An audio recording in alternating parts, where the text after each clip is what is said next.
So we're back with our friend Sam Saunders.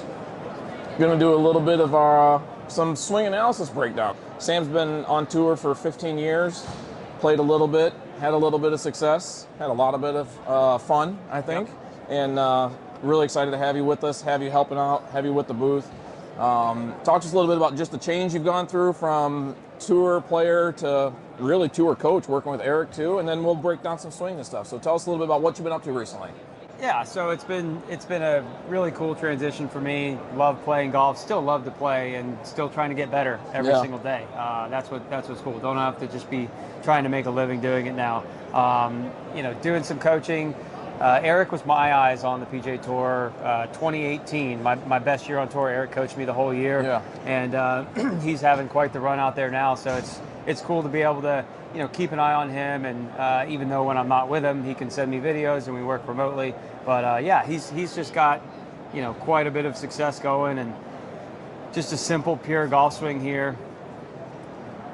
Eric hits draws, predominantly, tight draws. And when we look at hand path, in this 3D has been incredible for me, because we all have things that we think we see in our swing or we feel, and to be able to get the image of my body or a player's body out of there and just see what's actually happening is invaluable for me. So what I looked at on this was down the line. Eric hits really nice tight draws, and when we look at this hand path, really good on the way back, but you see he just falls so nicely under the plane. The club just drops, falls. That way it gives him an inside angle of attack, and he's able to cover it there and hit those nice tight draws. We know that's Eric's swing.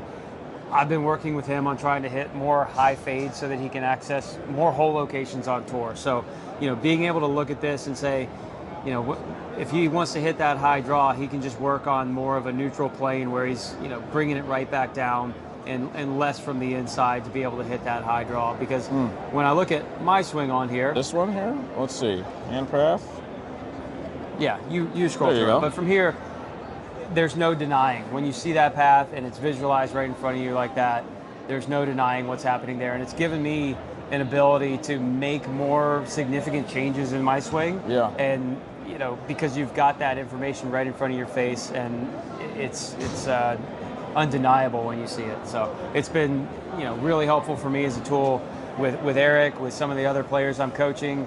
And, the 3D technology is a game changer for me. Love that. Let's look at this swing here. We have face on. We've got down the line. Talk to us just quick. What is it? Probably 7-iron, 8-iron, something like that. What are you looking at in your setup, or in your grip, or anything from just a video perspective? Yeah. We just got through talking about how you would reroute something, or you're trying to work on a plane, but maybe start us from setup to top of through. Here, you mic me. So one of the things that, like I was saying, I was really working on that hand path not coming over the top. And one of the problems that I have in my setup was this right foot right here. I have a tendency to flare that toe inward or toward the target. And what I realized that was doing is it was making my path, it was so much easier to reroute because I was matching my hand path to the lines where I had my toes going, basically. Yeah. So by seeing that hand path and that 3D motion, it kind of gave me the confidence to know I need to get that foot in a more neutral position like it is here. I mean, I'm working on here. Still had room to work with. I could flare it out even more. And even though when you make changes in golf, it has to feel uncomfortable, right? And it's really frustrating when you're making swings on the range and you're practicing and it feels so uncomfortable. But then when you can look back at it and see the video and see that still frame or see it in action and get that confirmation that even though it feels like, that toe is spread completely out there, I still have room to work. I still have room where I can feel that club falling underneath the plane. And I've got more work to do before I get to where I'm trying to go. So there's setup. Let's take you to the top here. You looked at the reroute, but do you see anything maybe even in the face-on view that we know is happening in the down-the-line view? Well, yeah, so part of the other thing there is because that foot tendency for me is to have it flare in, the face-on view, you see I just don't quite make I make a full turn, but the tendency is to lean into the shot or lean forward. So when I say that, I'm leaning that way. Yeah. I needed to be able to stay behind the ball slightly longer, but with that, with my knee right here, it's kind of got that. My knees are a little knocked in there, and when I flare that right toe out, it allows me to make a more full turn where I stay behind that ball, and it's going to then allow that club to fall back down on the plane like I'm trying to have it do, versus what's happening here in that 3D, slight over the top move. It's just a very subtle. I mean, it's not that it's an over the top across the line action. It's just you want to get rid of that reroute. I mean, ideally the club comes back and falls down on one plane. Yeah. Let's take a look at another swing here. Let's take this is the one I was hoping for. Oh gosh. Let's take this guy. Wow. Let's break down this swing. I don't know if John O'Leary wants to spend any time looking at this particular swing, but maybe if there's an opportunity to break down a really good golf swing. Yeah. Probably one of the best swings we've ever seen on tour. Mm-hmm. And by that I meant the putt-putt tour. What would you do differently here from setup? Well, typically when I see a player like this, I tell them to, put the clubs in the trunk of the car and sell the car. Yes. That's what you do. But no, we're working with gear here. It's, thing of beauty, first of all, when you look at a setup like this.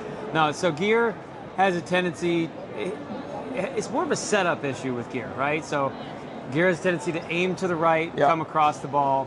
But, great action. Look at that full turn right there. Yeah. Just incredible. Yeah. But with that tendency that gear has to aim right of the target, he's going to be pulling across the ball here. So as we wrap up, just tell us what you're working on. What's keeping you busy now? I mean, there's maybe one or two things you're involved in. So share with us what you got going on. Yeah, so I mean, the stuff with Onform is fantastic. It's something I'm proud to be a part of. I love working with young players. I've got a college kid that's a sophomore at Air Force, and we talk all the time. It's great. Yeah. Buddies back home, and then obviously with Eric. But here in Orlando, it's great to be back home because I'm leading the Arnold Palmer group. We've got the Arnold Palmer Invitational. We've got the Arnold Winnie Palmer Foundation. Bay Hill. It's an incredible thing to be a part of what my grandfather started here, and now to be back involved with all that and bring Onform here and see so many great connections. It's fantastic. Yeah. So last question. This is your first show in 8-10 years, maybe somewhere in there. I don't know exactly. Thoughts of the show since you walked in. We've walked around, seen booths. What do you think of this place so far?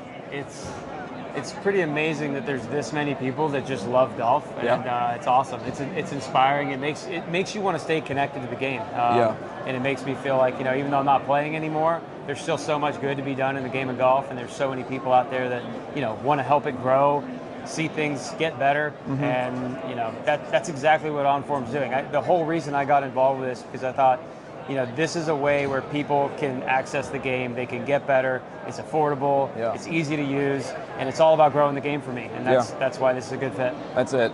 You said the key word for us, accessibility, right? Yeah. Keep it easy, keep it clean, keep it simple, keep it accessible. So, dude, thanks so much for spending time with us. We really appreciate you. Thanks, bud. Yeah. Thank you.